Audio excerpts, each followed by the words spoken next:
Bahrain के Salman port पर बड़ा हमला हुआ है। ड्रोन हमले के बाद पोर्ट में भीषण आग लग गई। बहरीन एक बहुत ही महत्वपूर्ण अमेरिका का अड्डा, सैनिक अड्डा है यहाँ पर, और साथ ही साथ नौसैनिक अड्डा भी है और 5th फ्लीट का ये मुख्यालय है। और यहाँ पर लगातार हमले किए जा रहे हैं ताकि अमेरिका की कमर तोड़ी जा सके इस पर्शियन गल्फ के इलाके में, पर्शिया की खाड़ी के इलाके में।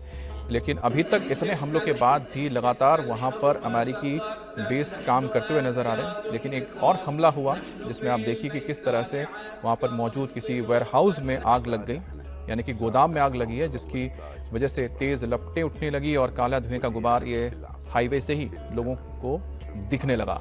कई किलोमीटर दूर तक ये दिखाई दे रहा था। अब बहरीन में अमेरिका के हथियार गोदाम पर भी लगातार हमले किए जा रहे हैं। अमेरिका के हथियार गोदाम पर ड्रोन से हमला किया गया है।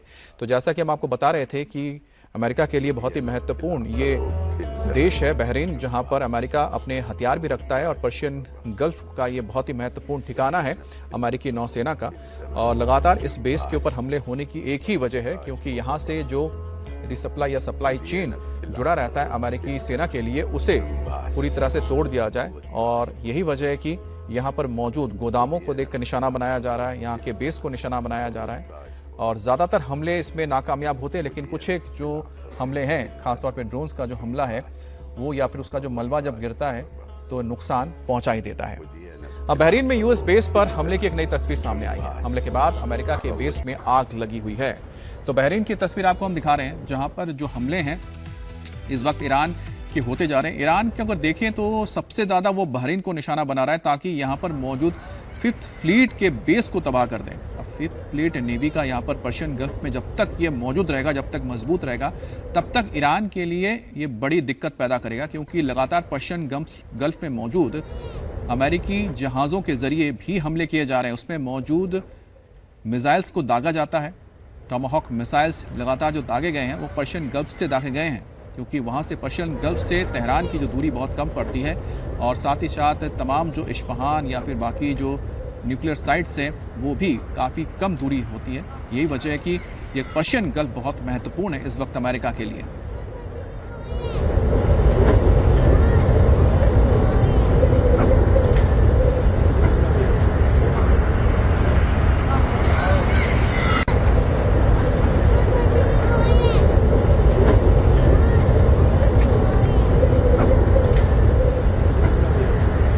अमेरिका ने ईरान की तरफ दागी मिसाइल, और बहरीन के मनामा द्वीप से ये मिसाइल दागी गई है। हाईमार्स सिस्टम के जरिए ये मिसाइलें दागी गई हैं। अब हाईमार्स मिसाइल सिस्टम का है या ये आर्टिलरी का हिस्सा है, और ये हाईमार्स बहुत ही घातक और सटीक निशाना लगाने में माना जाता है माहिर, बहुत ही महारत हासिल कर रखा है। हाईमार्स ये वो सिस्टम है जिसका इस्तेमाल इस वक्त यूक्रेन रूस के लिए भी कर रहा है। अमेरिका की ओर से ये हाईमार्स सिस्टम दिया गया है, और हाईमार्स की तरह ही प्रिज्म नाम से भी एक मिसाइल है जिसका इस्तेमाल लगातार किया जा रहा है। और आप देख सकते हैं कि इसको किस तरह से दागा जाता है। मोबाइल लॉन्चर पे ये मौजूद रहते हैं और इनका इस्तेमाल सटीक निशाना लगाने के लिए किया जाता है। तो हाईमार्स को आप देख रहे हैं जिसका इस्तेमाल किया गया इस हथियार का।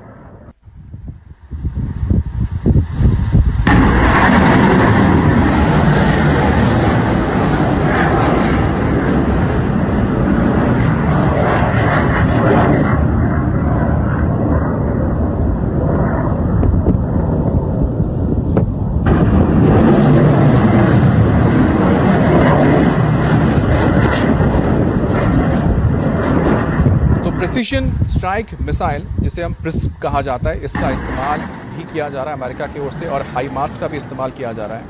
और दोनों का इस्तेमाल इस वक्त अमेरिका कर रहा है ईरान के खिलाफ।